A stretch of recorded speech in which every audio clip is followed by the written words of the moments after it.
Hello guys, welcome to my new blog. मैं हूं वंशिका, स्वागत करती हूँ आपका एक नए ब्लॉग में, एक नई वीडियो के साथ।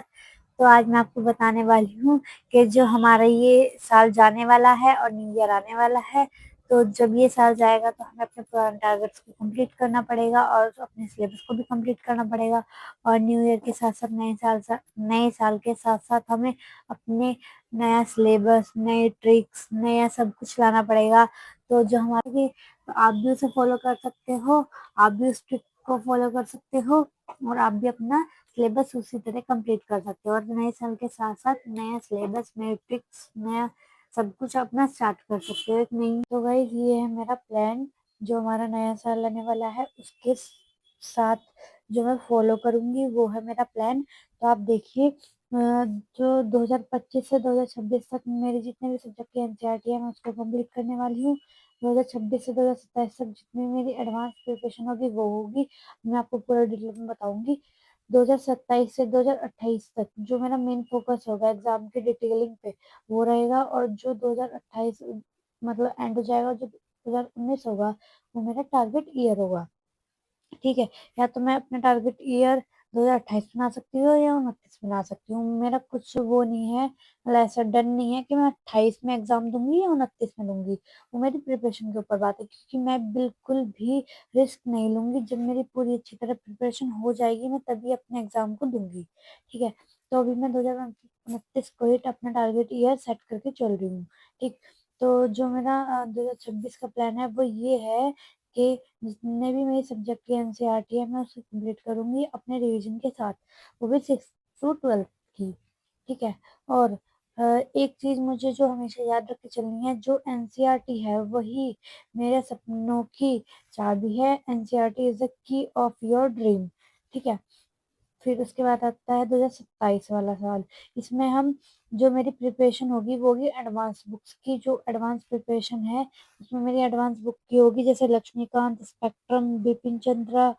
और उसमें मैं आंसर राइटिंग पे भी फोकस करूंगी। मैं अपनी पूरी आंसर राइटिंग को अच्छी तरीके से, मतलब बिल्कुल उसे एक प्रोफेशनल वाली कर लूंगी। ठीक है, और एक और नई ट्रिक ये है आपके लिए कि आप अपने पूरे सिलेबस को इस तरीके से एक पेपर पे लिख लिया करो, और जब ये आपका मतलब डन हो जाया करे तब आप ये सर्कल कर लिया करो। ये मैंने पता नहीं कब किए होंगे, उसके बाद मैंने किए नहीं, मेरे याद नहीं रहा। मैं बस मतलब पढ़ने में इतना ध्यान रहा कि मैं अपना ये सर्कल करना ही भूल गई। ठीक है, तो आप मतलब यही, अगर आपका एक चैप्टर हो गया तो आप उसको सर्कल कर लिया, दूसरा हो गया तो उसको सर्कल कर लिया, तीसरा हो गया तो उसको सर्कल कर, मतलब मार्क कर लो, उससे आपको एक मोटिवेशनल बूस्ट आ जाता है। तो ये है मेरा, मैंने अपने पूरे चैप्टर्स को लिख लिया है और आप भी लिख सकते हो। और गाइज उसके बाद मैंने पढ़ना स्टार्ट कर दिया था। मैंने फिर अपना हिस्ट्री का सेशन लगाया था, फर्स्ट लोट लगा दिया था मैंने। जैसे कि आपको पता ही होगा कि मैं हमेशा पढ़ाई स्टार्ट करने से पहले, नेक्स्ट चैप्टर स्टार्ट करने से पहले अपने प्रीवियस चैप्टर को रिवाइज करती हूँ। वही मैंने किया, अपने प्रीवियस चैप्टर को रिवाइज किया। फिर मैंने अपने नोट्स बनाने स्टार्ट कर दिए थे नेक्स्ट चैप्टर के, और कुछ को मैं मतलब पेंसिल से, कुछ को मैंने पेन से नोट डाउन किया था, ताकि अगर मुझे कुछ करेक्टिंग करनी पड़े तो मैं वो इजीली कर लूँ। और आज ही मेरे पास एक मेरा नोटिफिकेशन आया था कि मेरे कॉलेज के एग्जाम्स जो है वो नवंबर के लास्ट में और दिसंबर के फर्स्ट वीक में स्टार्ट होने वाले हैं। तो उसी के लिए अब मुझे और ज़्यादा पढ़ना पड़ेगा। और आज ही मैंने ये अपना 2 मंथ वाला स्ट्रेटेजी बनाई थी, तो फिर मैंने सोचा इसमें कोई चेंजेस करते हैं, लेकिन नहीं, चेंजेस करने का कोई फायदा नहीं है, क्योंकि इसी में जो हम पढ़ेंगे वही एग्जाम में आएगा। बस मेन जो एक्स्ट्रा मेन टॉपिक्स हैं उनको मैं कवर अप कर लूंगी, वो भी मैं फ्री टाइम में करूंगी। वो मैं आपको नेक्स्ट व्लॉग्स में दिखा दूंगी। आज तो मैंने कवर अप नहीं किया था, क्योंकि अभी मेरे पास का सिलेबस नहीं आया। सिलेबस की पीडीएफ वो मेरे फ्रेंड के पास है, वो अभी मेरे पास नहीं आई है। तो जब वो आएगी मैं आपको तब दिखाऊंगी कि क्या सिलेबस है, क्या एग्जाम में आने वाला है, और क्या मैं एग्जाम के लिए पढ़ने वाली हूँ, किन मेन टॉपिक्स को मैं पढ़ूंगी, और कौन सा एग्जाम कौन सी डेट को है।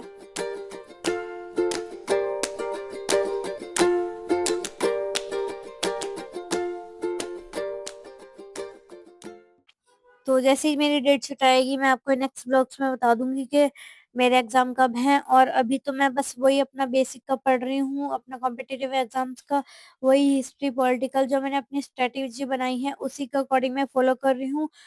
मुझे अपना 2 महीने में कंप्लीट करना है, और 2 महीने में मुझे अपना पूरा एनसीईआरटी कंप्लीट करना है 6 टू 12। मुझे सारे सब्जेक्ट्स का नहीं करना, मुझे हिस्ट्री और पॉलिटिकल का करना है सिर्फ, वो भी अच्छी तरह रिवीजन के साथ। इन 2 महीनों में मुझे मतलब न्यू ईयर आने से पहले अपना जो पूरा सिलेबस है 6 टू 12 का वो मुझे कंप्लीट करना है। अभी तो 6 टू 10 का मैंने बेसिक वाला किया है, मतलब जो मैं नोट्स बनाऊँगी उनके साथ-साथ मुझे रिवाइज़ करना है। लेकिन जो दिसंबर में लास्ट डेज़ होंगे दिसंबर के, उनमें मैं 11th और 12th को कवर अप करूँगी, क्योंकि उनके नोट्स मेरे पास ऑलरेडी हैं बने हुए, मेरे पास ऑलरेडी उनके नोट्स हैं। तो इसलिए मुझे उनके नोट्स बनाने की भी ज़रूरत नहीं है। और वो नोट्स भी मेरे बहुत अच्छे से बने हुए हैं, डीपली उनमें पॉइंट्स लिखे हुए हैं और क्या-क्या मेन पॉइंट्स हैं वो लिखे हुए हैं, मार्क हो रखे हैं पॉइंट्स, मेन पॉइंट्स मार्क हो रखे हैं। और जो एग्ज़ाम में पूछे जाने वाले क्वेश्चन्स हैं, पीवाईक्यूज़ हैं, और जो-जो मेरा होता जाता है वो मैं सिलेबस में मार्क करती जाती हूँ। उससे मुझे थोड़ा मोटिवेशनल बूस्ट मिल जाता है, जिससे मैं थोड़ा एक्टिव हो जाती हूँ। मतलब उससे मुझे बहुत अच्छा लगता है कि हाँ, मैं सही डायरेक्शन में चल रही हूँ, सही काम कर रही हूँ, अपना गोल पे काम कर रही हूँ या अपने सपनों के रास्ते पे चल रही हूँ या जो भी है, तो उसी के अकॉर्डिंग फिर मैं पढ़ती हूँ, मुझे और अच्छा बूस्ट हो जाता है। अगर मेरे पास टाइम नहीं भी होता तब भी मैं टाइम निकाल के फिर मुझे पढ़ने का मन करता है, उससे इतना मोटिवेशनल मुझे फ़ील होता है। और गाइस सबसे बड़ी मोटिवेशनल ट्रिक तो आपकी यही है कि आप अपना सिलेबस जो है उसे 24 घंटे आप अपनी नज़रों के सामने रखो, और जितना आपका वो होता जाए उतना ही उसे आप मार्क करते जाओ। उससे बहुत ही ज़्यादा आपको एक नई उम्मीद, नया मोटिवेशनल दिखेगा। और गाइस कुछ बातें और कुछ सवाल ऐसे होते हैं हमारे माइंड में, जिससे हमें ये लगता है कि हम अपने सही डायरेक्शन में जा रहे हैं या नहीं जा रहे, या हम अपने ड्रीम और गोल की तरफ सही पहुंच पा रहे हैं या नहीं पहुंच पा रहे। क्योंकि देखो सभी स्टूडेंट, सभी एस्पिरेंट्स के दिमाग में ऐसे कई सवाल होते हैं जिनका जवाब ना तो वो खुद दे सकते हैं और ना ही उनका जवाब उनके कोई टीचर दे सकते हैं। उसका जवाब सिर्फ उनकी मेहनत और उनकी कामयाबी दे सकती है। जैसे कि ये होता है कि भई हम सही पढ़ाई कर रहे हैं या सही गाइडेंस है या नहीं है, बहुत मोटिवेशनल क्वेश्चंस होते हैं।